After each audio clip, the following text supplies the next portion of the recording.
Amém. Glória a Deus. Deus é bom, você sabia disso? Deus é bom, o diabo não presta e Jesus está voltando, amém? Você crê nessa verdade? Por mais incrível que pareça, queridos, alguns erros na vida podem trazer consequências boas. Parece estranho, mas é verdade. Mas antes que você pense algo que eu esteja aqui, eu não estou aqui pregando, defendendo o erro, não estou defendendo, dando razão para quem erra na vida de forma alguma, amém? Mas eu vou te dar um exemplo de um erro que deu certo. A penicilina, você conhece penicilina? Talvez você já foi até tratada com ela e nem soube disso. Foi o primeiro antibiótico da história, o primeiro antibiótico descoberto. E foi descoberto acaso por um médico inglês chamado Alexander Fleming.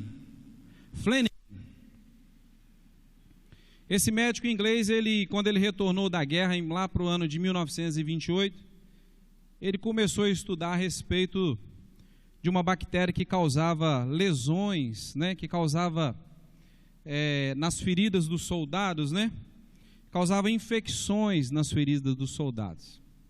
Quando ele retornou da guerra, ele começou a estudar sobre isso. Então ele tinha lá aqueles vidrinhos dele, aquelas coletas, aquelas culturas, não é isso que a gente sabe?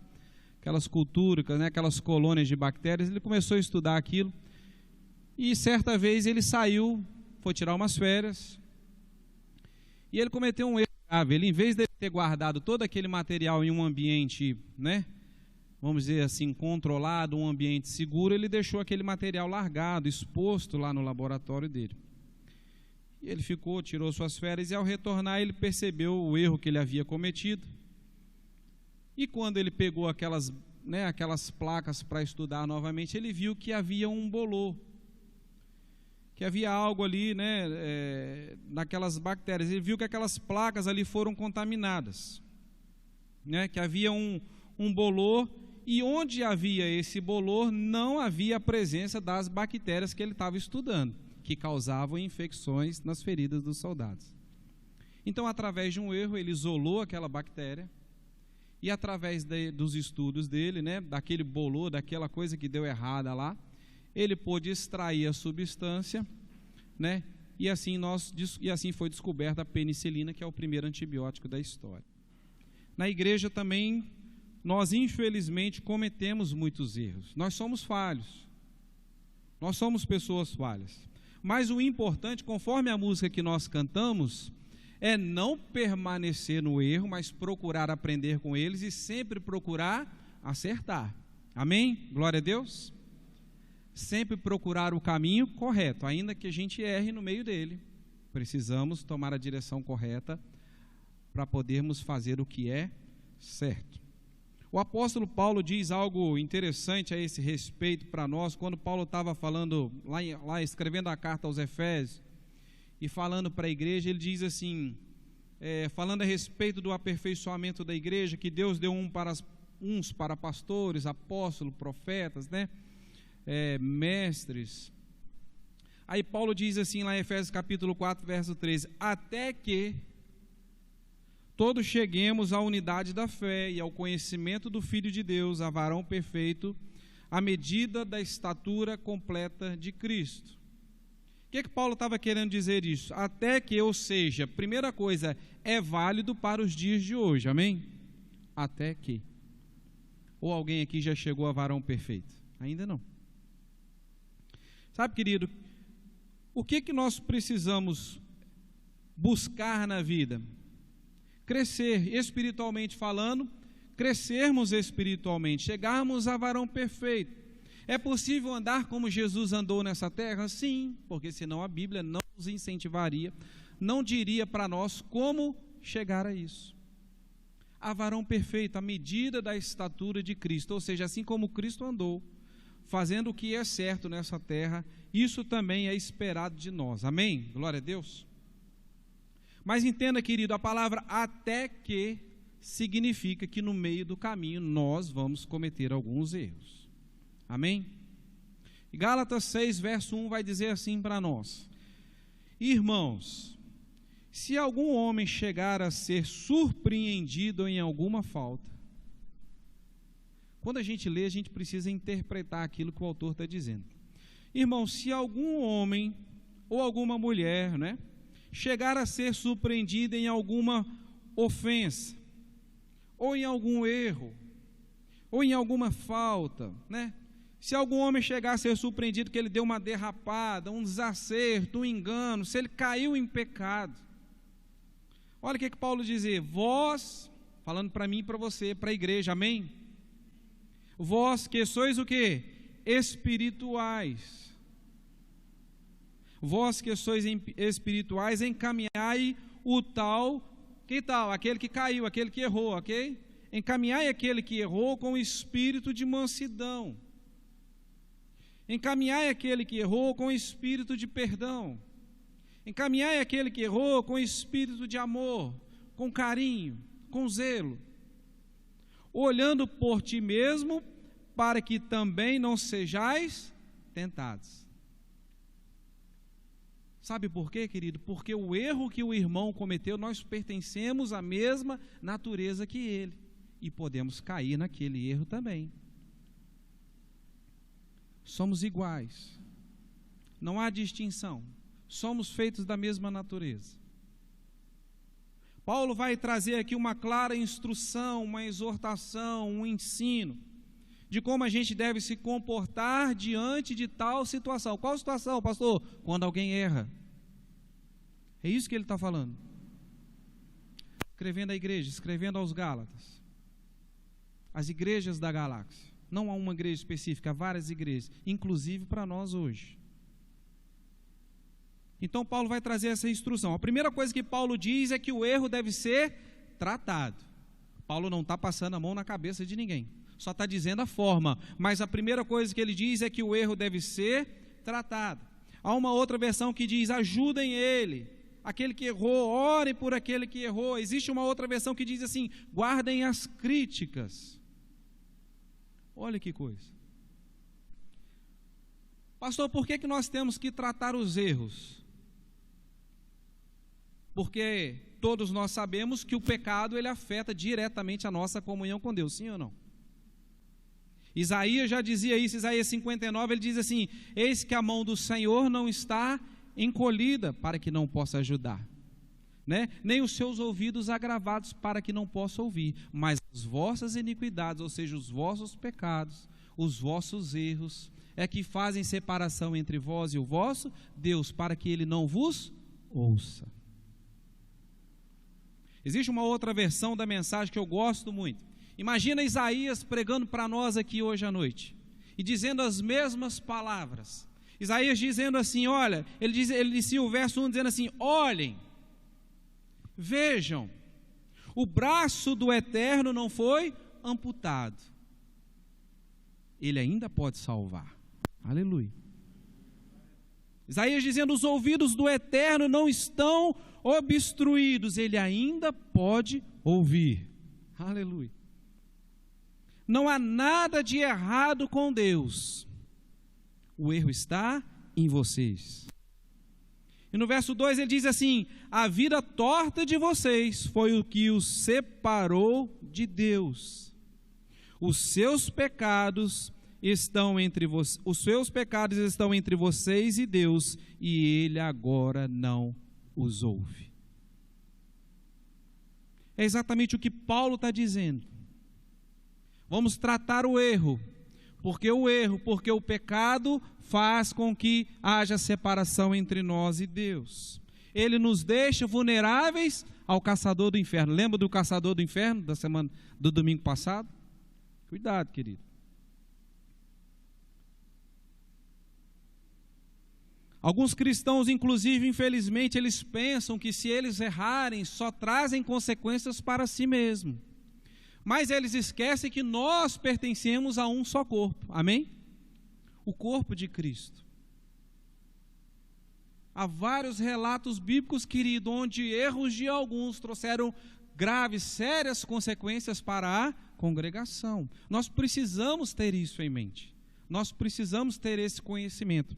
Nós precisamos estar atentos a isso. Muita consciência que o pecado individual também afeta a congregação. A segunda coisa que Paulo vai dizer para corrigir, mas de que forma? Com mansidão. A Bíblia fala para excluir, para pisar, para levar o problema adiante, para brigar? Não. Ou seja, tem que corrigir, mas com o espírito de brandura. Aleluia, amém? E mais, Paulo diz que quem tem que corrigir é a carne? Não. Paulo está dizendo a vocês que são espirituais. Não é a carne. Crente carnal, quando vai corrigir alguém, é um problema sério. Além de não ser bíblico, conforme Paulo está dizendo para nós. Querida, a Bíblia, entenda, a Bíblia nos dá o respaldo de corrigirmos ao irmão. Mas ela também dá a responsabilidade de você saber como fazer esse tipo de coisa. Nem tudo que acontece, querido, você precisa levar para o seu pastor. Você mesmo, querido, em amor, você pode dar uma palavra de conselho, você pode dar uma orientação, você pode explicar, você pode mostrar na palavra, desde que seja com amor, querido, atentando para que você também não caia no mesmo erro. Afinal de contas, você e seu irmão são da mesma natureza. Querido, como soa bem aos olhos, aos ouvidos de um pastor, e eu sou testemunha disso, porque eu acompanho o meu pastor de perto, querido. Quando a gente fica sabendo, alguém chega para a gente e fala assim: pastor, eu conversei com fulano estava lá com uns probleminhas e tal, eu ajudei, fui lá na casa dele, oramos, lemos a Bíblia, cantamos, conversamos, foi uma benção. Querido, como isso soa bem, como isso soa gostoso para nós. Saber que vocês têm carinho e cuidado uns pelos outros. Aleluia, querido. Só é preciso saber como fazer, querido. Paulo diz: vocês que sois espirituais, quando tiver que corrigir o irmão, dá uma chamadinha nele, querido, dá com amor, dá com carinho, dá com sabedoria, com espírito de mansidão. Amém? Sabe quem tem o espírito de mansidão? Quando você está encharcado do amor de Cristo. Porque, querido, seja qual for o erro, você vai perdoar 1, 2, 3, 4, 5 vezes, quantas vezes for, querido. Quando você está encharcado do amor de Cristo na sua vida, querido, esse possui espírito de mansidão que pode corrigir o próximo. Se não for para corrigir o irmão, querido, em amor, não faça. Não faça. Lembra de 1 Coríntios capítulo 13? Ainda que eu fale a língua dos homens, ainda que eu dê todos os meus bens aos pobres, ainda que eu tenha toda a fé do mundo, ainda que eu entregue o meu corpo para ser queimado, né? Nada disso me adiantaria se eu não tivesse amor. Aleluia. Porque Paulo diz: porque se eu não tiver amor, querido, tudo aquilo que eu faço é como um sino que tinha, ou seja, só está fazendo barulho, mais nada. Não está causando transformação nem na vida dele, nem na vida do próximo. Só está fazendo barulho, alarde. Só quer aparecer. Porque se não tiver amor, nada disso adiantaria. É engraçado que eu estava preparando essa palavra lá em casa e quando eu vi esse texto aqui, que eu comecei a meditar nele, eu lembrei da minha juventude, nem faz tanto tempo assim, foi poucos dias atrás, e existiu aqui no Brasil uma banda de rock chamada Legião Urbana, e o Legião Urbana gravou uma que continha esses versos. Você lembra disso? Tinha uma parte que era Luiz de Camões, uma parte de Bíblia misturada. Foi um alvoroço na época, os crentes queriam comprar o disco. Pastor, pode comprar o disco do Legião Urbana, tem a música lá do Coríntios 13. Cuidado, querido. Né, se disfarça de um monte de coisa para poder querer pegar a gente. João 13:35 diz assim, Jesus diz assim: nisto todos conhecerão que sois meus discípulos, se vos amardes uns aos outros. Esse é o distintivo do crente. Esse é o distintivo, aquele que tem crente que carrega no peito, a amostra, ama todo mundo, perdoa, é compreensível, anda com uma benção. Já tem crente que o distintivo dele está meio guardado, uma hora aparece, ele ama, outra hora some, ele esconde, outra hora... Já tem crente que o distintivo só aparece no domingo, domingo ele... botar o distintivo aqui de crente, vou para a igreja, eu amo todo mundo, mas chega na segunda-feira, está descendo a ripa, não quer nem saber do distintivo, guarda o distintivo de novo. Nisto conhecerão que sois meus discípulos, se vos amardes uns aos outros. Porque se não tiver amor, só está fazendo barulho. Amém? Vamos voltar para Gálatas. Gálatas verso 6:2 diz assim: e levai as cargas uns dos outros, e assim cumprireis a lei de Cristo. Nenhum cristão deve pensar que é dependente demais e que não precisa da ajuda de ninguém. E nenhum cristão deve pensar também que se acha tão importante que não precisa ajudar ninguém. Levai a carga uns dos outros, e assim cumprireis a lei de Cristo. Afinal de contas, nós somos um só corpo e precisamos trabalhar juntos e alinhados. Você que deseja cumprir a lei de Cristo, a lei do amor, você já procurou saber se seu irmão precisa de alguma ajuda? Se ele está passando por alguma necessidade? Você já parou para conversar com ele? Saber se ele tem algum problema, precisa de algum apoio, de alguma oração, de algum apoio financeiro? Ou você anda muito concentrado apenas em você mesmo? Divida a carga, querido, com o seu irmão, com o seu próximo. Isso é cumprir a lei de Cristo. Dividir a carga significa suportar, dar suporte na fraqueza, no momento de erro, no momento da queda, para que haja entre vós igualdade, para que continue havendo igualdade entre vós. Existem cargas, querido, que nós precisamos ajudar o irmão a levar. Levai a carga uns dos outros, queridos, e assim cumprireis a lei de Cristo. É sem dúvida alguma uma das maiores demonstrações que alguém pode dar que é um discípulo de Cristo. O verdadeiro discípulo de Cristo, ele se importa com o próximo, com as necessidades dele, com as faltas dele.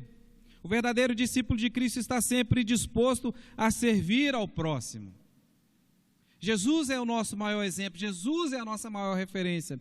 E você não vai encontrar nas Escrituras a hora alguma em que alguém chegue para Jesus e peça ajuda dele, que ele negue. Não, querido, Jesus, se fosse preciso, ele parava o que ele estivesse fazendo. E ele parava para atender quem quer que seja. Certa vez Jesus vinha no caminho com os discípulos caminhando lá, e eles vinham discutindo entre si quem era o maior entre eles. Lembra dessa passagem? E isso não era a primeira vez que estava acontecendo. Já havia acontecido antes. Então eles chegam até o local da ceia, eles foram ceiar. Então não havia ninguém, não havia servo naquele lugar, só havia eles. Não havia ninguém para lavar os pés, que era o serviço do servo. Então Jesus pega uma água, um sabão, pega uma toalha e ele começa a lavar os pés dos discípulos, lembra disso?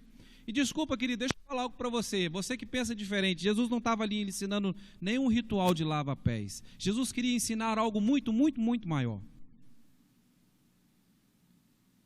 Pedro disse assim: Senhor, comigo não, jamais. O que foi que Jesus disse para ele? Ele falou: Pedro, os seus valores estão invertidos, meu querido. No reino de Deus, aquele que serve é o maior. Aleluia. Você quer participar do reino de Deus? Você quer ser importante lá? Aquele que serve é o maior. Era isso que Jesus queria ensinar. Como é bom, querido, a gente servir a Deus sem se importar em ser maior do que ninguém aqui nessa terra. É um desprendimento, é algo que liberta a gente. Portanto, querido, esteja sempre pronto, disposto a ajudar o seu próximo. Amém? Aleluia. Glória a Deus. Aleluia. Mas o contexto que nós lemos vem falando de erro, alguém que errou na caminhada. E é como se Paulo dissesse assim: ora, levai as cargas uns dos outros, os pesos, levai as falhas, as quedas, as debilidades, as fraquezas. Um momento de fraqueza do outro, ajude ele, porque assim você vai estar cumprindo a lei de Cristo. Porque a lei de Cristo é essa, é o amor, é a solidariedade, é a compaixão, é a misericórdia, é a justiça. E isso é cumprir a lei de Cristo. Isso é agradar a Deus. Isso é o que o Pai espera de nós, seus filhos. Cristo não nos chamou, querido, não nos incumbiu de jogar pedras em ninguém.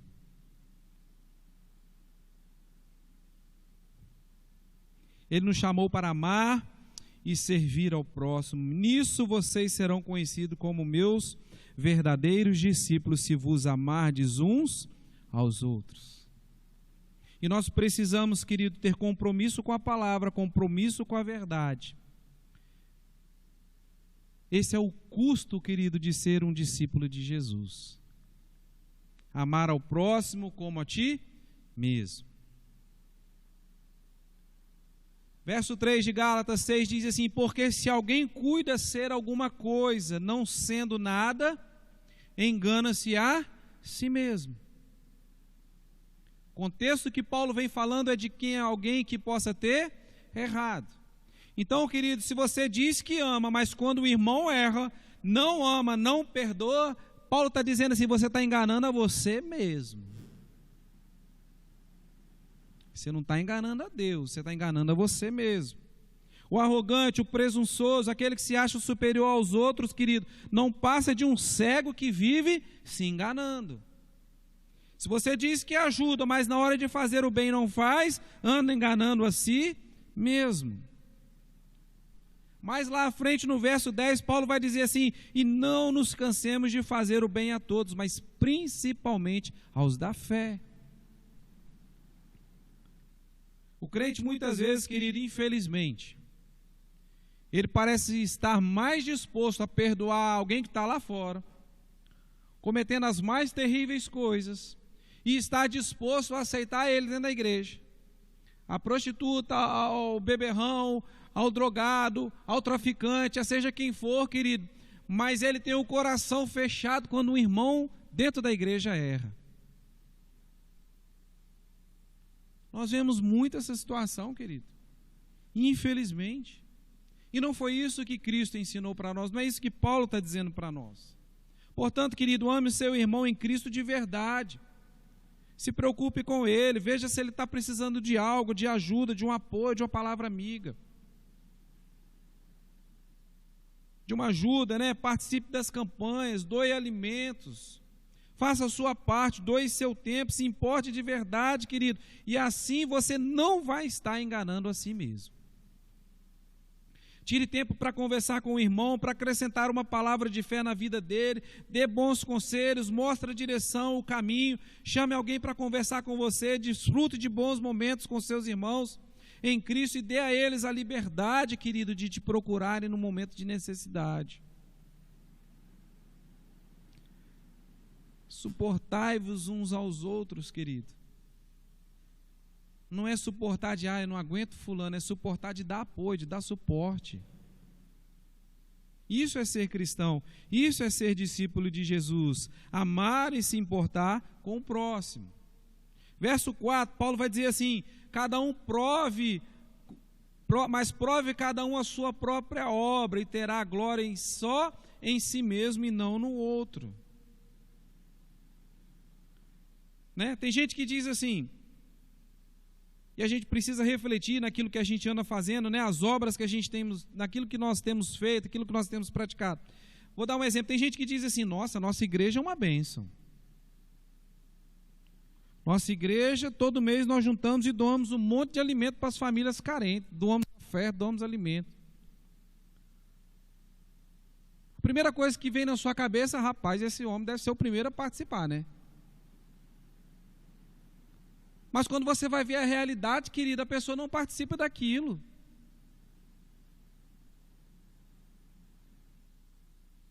Quando você vai ver a realidade das obras, a pessoa não contribui. Paulo está dizendo, prove a sua obra, tenha glória em si mesmo e não na dos outros. Porque se você fizer isso, querido, você vai estar enganando a você mesmo. No verso 5, Paulo vai dizer assim, porque cada qual levará a sua própria carga. Aqui Paulo está se referindo ao fim das coisas, ao momento que nós vamos chegar diante de Deus e apresentar a Ele as nossas obras. E como nós temos nos preparado, como as nossas mãos estão cheias ou vazias, para chegar lá e falar diante de Deus, olha, está aqui as coisas que eu fiz. Não são obras para salvação, querido, entenda. Nós não somos salvos por causa das obras, mas nós somos salvos para praticar boas obras. Tiago vai chegar a dizer que a fé, se não tiver obras, ela é morta em si mesma. A fé verdadeira, querida, ela resulta em uma vida transformada em uma vida de obras, de ajuda ao próximo. Essa é a fé verdadeira que Tiago está dizendo. Porque, sabe, querido, você precisa levar a sua própria carga diante de Deus, porque não vai adiantar você chegar lá diante de Deus e dizer assim, Senhor, eu não fiz nada, mas eu pertencia à Igreja Batista Nova Aliança, lá de Gaivotas, do pastor Joel, e a igreja era uma bênção, Senhor, a igreja arrecadava tudo, distribuía para os pobres, a igreja ajudava um monte de gente. Não vai adiantar não, querido. Cada um prove a sua própria obra. Cada um vai ter que levar a sua própria carga. Né? Nós precisamos, né? Nós somos chamados para ser doadores, dispenseiros. O que é dispenseiro? Aquele que distribui. O que eu tenho que distribuir, pastor? O amor de Deus, a graça de Deus aos outros. Mostrar o quanto Ele nos ama, o quanto Ele nos quer bem, o quanto Ele quer salvar. Através como, pastor? Através só de palavras? Não, de palavras e obras. Dispenseiros da graça de Deus, do amor de Deus. Você e eu fomos chamados, querido, para abençoar o próximo. E não só com palavras, mas com atitudes também. Vamos cometer erros, vamos cometer falhas? Vamos. Vamos errar às vezes? Vamos. Mas naquilo que nós já estamos aprendendo, que a gente não sabia antes, a gente tem que aprender e começar a praticar. Não foi isso que nós cantamos? Eu não vou continuar lá no erro para ficar para trás, eu vou me consertar e vou seguir adiante. Né? Nunca pensar que nós sabemos de tudo e que nunca vamos precisar errar ou precisar de ajuda. Lá no próprio final do verso 1, Paulo vai dizer assim, né? E olhe por você mesmo para que você também não seja tentado, para que você também não caia no mesmo erro. Quanta gente precisando de ajuda, de apoio, nós estamos com as mãos fechadas, cerradas. Levai a carga uns dos outros, e assim cumprireis a lei de Cristo. O erro do meu irmão, querido, tem que me impulsionar a ajudá-lo, né? Tem que servir para me ensinar algo. Existe um ditado que diz assim, os sábios aprendem com os erros dos outros, e os inteligentes aprendem com os próprios erros. E os idiotas não aprendem nunca. Erros, queridos, têm que ser para nos ensinar lições, para que possamos acertar dali para frente. O erro do irmão, querido, tem que servir para me ensinar algo, para eu não errar lá na frente. E quanto a quem caiu, pastor, e quem errou, querido? Se você errou, aprenda com os seus erros, querido. Faça uma coisa por você mesmo. Se coloque nas mãos de Deus, querido, porque lá você é mais que vencedor. Não tente andar pelo seu próprio caminho, pelo seu próprio pensamento. Ande através daquilo que a palavra ensina para você. Se coloque nas mãos de Deus, porque lá você é mais do que vencedor. Levanta a cabeça, aprende com o erro, dá meia volta em direção ao caminho certo, se arrependa de verdade, peça perdão a Deus, querido, e vamos que vamos, seguindo rumo à maturidade, a varão perfeito à medida da estatura de Cristo, procurar andar e servir e ser como Ele fazia. É possível? É. A Bíblia nos incentiva a isso. É o que Paulo está dizendo. Então, querido, o nosso alvo, querido, tem que sempre ser Cristo, né? Fazer com que nós sejamos como Cristo foi aqui nessa terra, né? Nós precisamos nos parecer cada vez mais com Cristo. E se alguém chegar, querido, no meio da caminhada, a ser surpreendido em alguma falta, querido, haja com amor, haja com carinho, haja com temperança, haja com paciência, ajude o irmão, ajude-o a se erguer, ajude-o a se levantar, querido, e assim cumprireis a lei de Cristo. Você vai ficar bem com Deus, vai obedecer a palavra, Deus vai ficar feliz com você. Você vai ganhar o seu irmão, querido, você vai abençoar a sua congregação, você vai abençoar seu pastor agindo dessa maneira. Querido, a Bíblia tem ensinamentos claros e lindos e práticos para nós no dia a dia. O que nós precisamos é praticá-los. Obedecer, entender. Ensinamento chegou, entendeu? Comece a praticar aquilo, querido. É disso que Deus espera de nós. Amém? Glória a Deus. Você foi abençoado por essa palavra?